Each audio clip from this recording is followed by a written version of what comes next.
Dive into the 5 most terrifying Estes method stories of 2025, unsettling paranormal tales captured through the spirit box, blending eerie voices and real-life chills. From the whispering attic's ghostly giggle to the mine shaft's trapped miner plea, these true-style narratives will haunt you. One voice from the Estes box cut through the silence, warning, "You're next," and it came from an attic that still haunts my dreams. This is the story of the Whispering Attic. Stick with me. The words hit me like a cold slap. It was late October, and I joined 3 friends, Jake, Sarah, and Tom, for what we thought would be a thrilling night in rural Ohio. We'd heard rumors about an abandoned house on the edge of town, its sagging roof and broken windows whispering secrets. Little did I know, those secrets would follow me home. The storm outside was relentless, rain hammering the shingles, wind howling through cracked panes. We hauled our Estes method gear, spirit box, blindfold, headphones, into the house, our footsteps echoing on warped floorboards. The air smelled of mildew and forgotten years. I volunteered to go first, slipping the blindfold over my eyes, the world going black. The headphones hummed with static, a white noise blanket that made my pulse race. We'd done this before, but this felt different. The house seemed to breathe around us, creaking as if alive. Minutes dragged on, the static a constant drone, until there it was. A faint whisper sliced through, so soft I almost missed it. "She's still here." My breath caught. Jake, managing the questions, leaned in. "Who?" he asked, his voice shaky. The response came slow, raspy, like leaves scraping pavement. "The girl who never left." It felt close, too close, like she was inches from my ear. My skin prickled and I gripped the chair arms. Sarah whispered, "Keep going," her voice trembling. Tom asked, "Where is she?" The silence stretched, thick and heavy. Then a soft, eerie giggle rolled out, childlike yet wrong. We froze. That giggle wasn't part of the static. It was deliberate, mocking. I yanked off the blindfold, heart pounding, but the others just stared, pale. "Did you hear that?" I gasped. They nodded, but their eyes said they weren't sure. We kept the session rolling, asking more, but the voice faded into murmurs we couldn't decipher. Days later, curiosity gnawed at me. I dug into the town's archives at the library, flipping through yellowed papers. There it was, a brief article from the 1970s. A young girl, Emily, had vanished from that house. No body, no answers. Just her toys left behind, gathering dust in the attic. The report mentioned strange noises reported by neighbors, dismissed as wind. But I knew better. That night in the attic, I'd felt a cold draft sweep past, chilling me to the bone despite the storm's warmth outside. Here's where it gets stranger. When we reviewed the audio later, hunched over Tom's laptop, the recording stopped cold after "never left." The giggle, that chilling little laugh, gone. The others swore they heard nothing beyond the initial whispers. Only I caught that sound through the headphones, etched into my memory. Was it meant for me alone? That night, back in my apartment miles away, I jolted awake. Tiny footsteps pattered above me, though my ceiling was solid concrete. I lay there, breath shallow, listening as they faded. The next morning, I found a small rusted toy car on my windowsill, something I'd never owned. My mind raced. Had Emily followed me? That attic experience changed me. The weight of those footsteps still lingers. Which part of this tale spooked you the most? Drop your thoughts below. Next, the desert siren, don't miss it. The desert was silent, save for the occasional rustle of sagebrush and the distant cry of a coyote. I set up my tent near the dry lake bed, the ground hard and unyielding beneath me. My Estes gear, spirit box, blindfold, headphones, lay ready, and I settled in, the night air cool against my skin. With the blindfold on, the world shrank to the hum of static, a rhythmic pulse that quickened my heartbeat. I'd done this before with friends, but alone it felt raw, exposed. Minutes ticked by, the static a constant companion, until a woman's voice broke through, soft, melodic, yet laced with sorrow.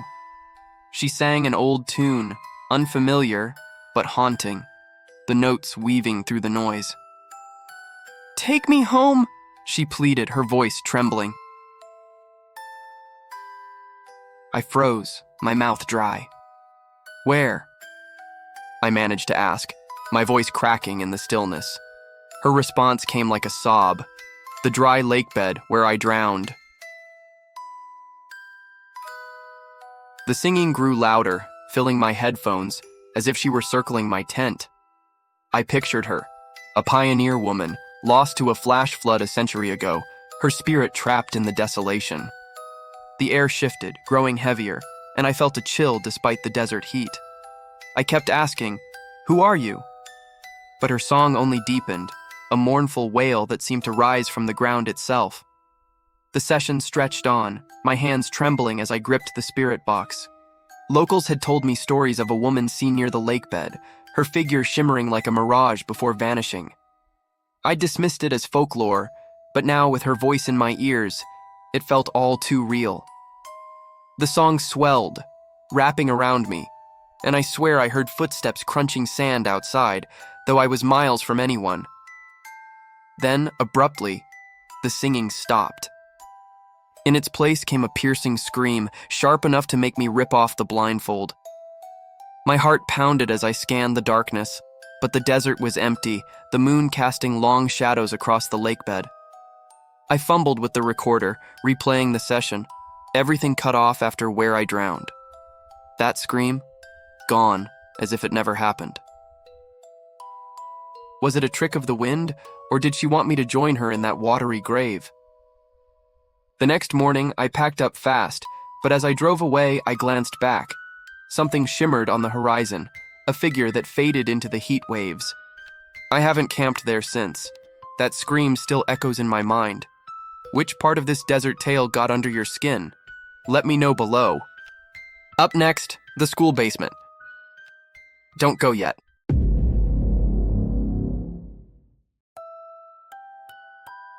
A child's voice counted down through the Estes box, then threatened, "You're next," from a school basement that still echoes in my nightmares.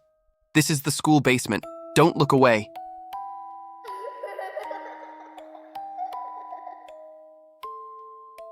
Those words sent a shiver down my spine, a memory I can't shake.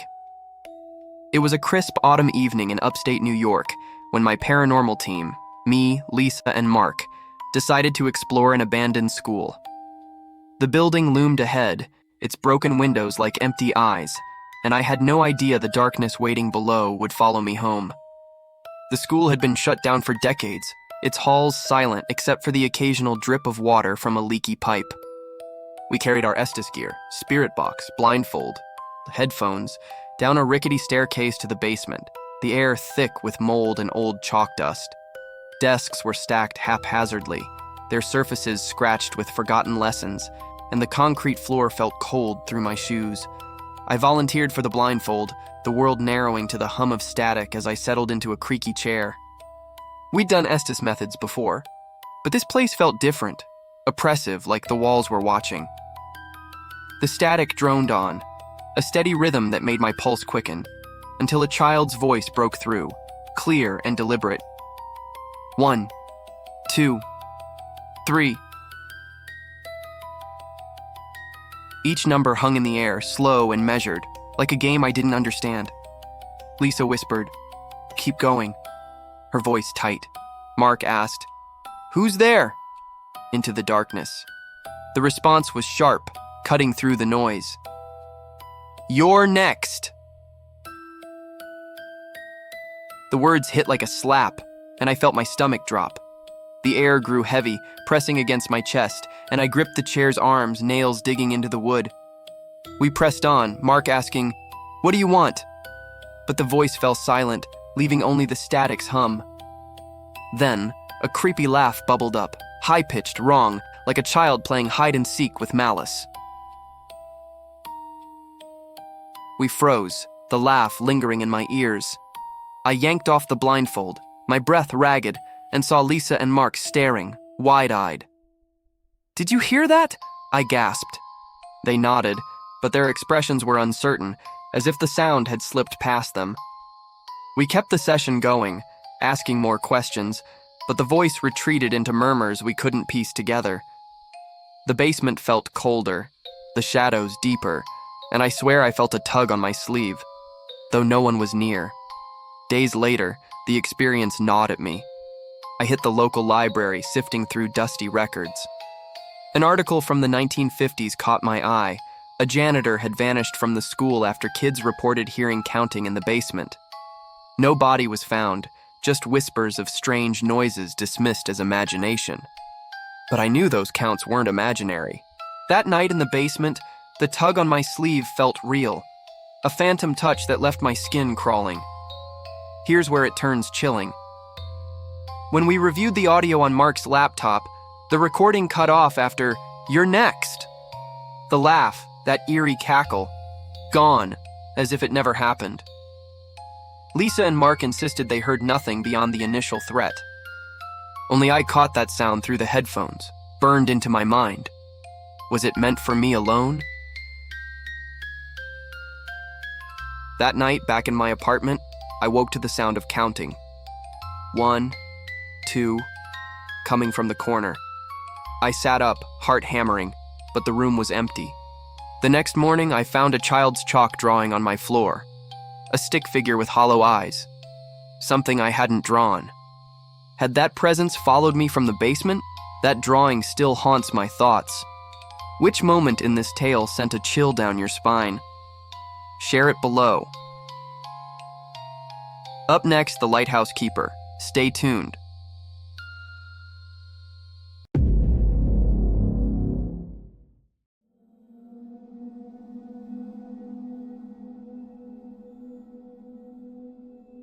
A gruff voice growled through the spirit box.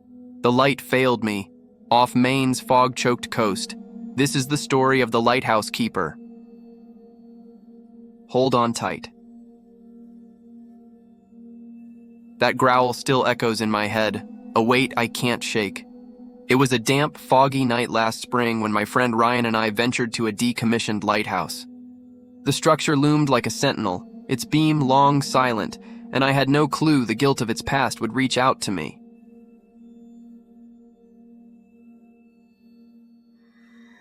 The fog was so thick it swallowed the shoreline, waves crashing below with a rhythmic roar. We hauled our Estes gear, spirit box, blindfold, headphones, up the spiral stairs, the iron groaning under our weight. The lantern room at the top was cold, its glass streaked with salt, and the air carried a briny, forgotten scent.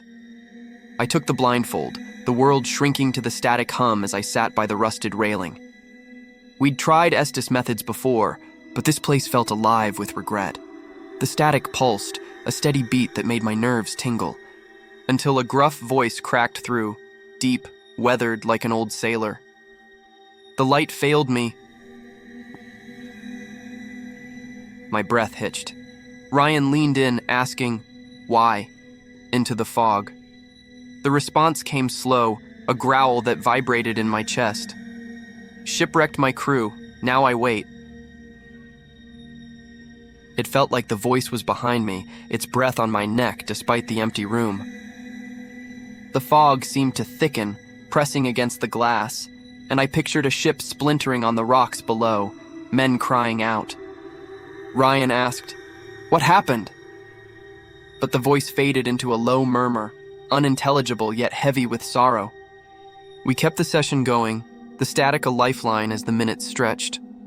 Locals had warned us about the lighthouse. A keeper was blamed for a 19th century wreck when his light failed, his crew lost to the sea.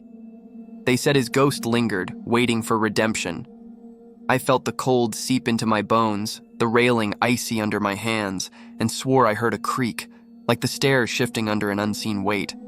The fog outside swirled, and I imagined his figure pacing the cliffs, lantern in hand, searching for those he failed.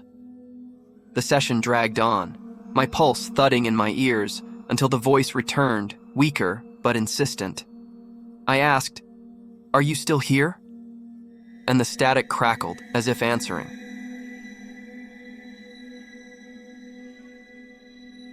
Then it happened.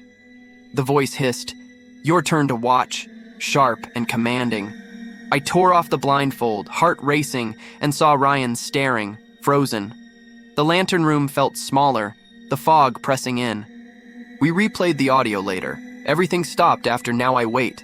That hiss vanished, as if it never reached the recorder. Only I heard it, a command meant for me. That night, back in my hotel, the light flickered on its own, casting shadows that moved like a man pacing. I haven't slept near a window since, afraid he'll call me back to that light.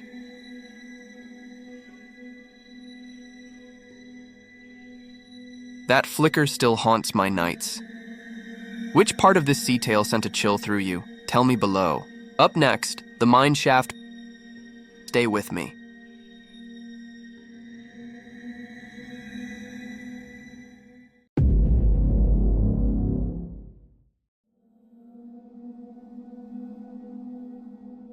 A miner's voice gasped through the Estes box, trapped. Can't breathe, deep in Colorado's unforgiving Rockies. This is the story of the mine shaft. Brace yourself.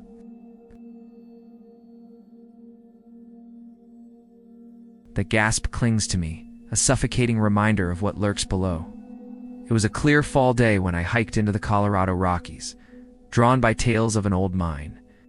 The entrance yawned like a black mouth, and I thought an Estes session there would be an adventure. I never imagined the earth would whisper back. The trail wound through pine forests, the air crisp with the scent of earth and decay. I reached the mine abandoned. Since the 1920s, its timber support sagging, warning signs faded and ignored. The shaft plunged into darkness, a void that swallowed light. I set up my Estes gear near the entrance, the ground rough under my backpack. With the blindfold on, headphones humming static, I felt the weight of the mountain above me. I'd done solo sessions before, but this one felt ominous, the silence broken only by dripping water far inside. The static droned, a monotonous buzz that lulled me until a raspy voice pierced through, weak and labored. Trapped, can't breathe.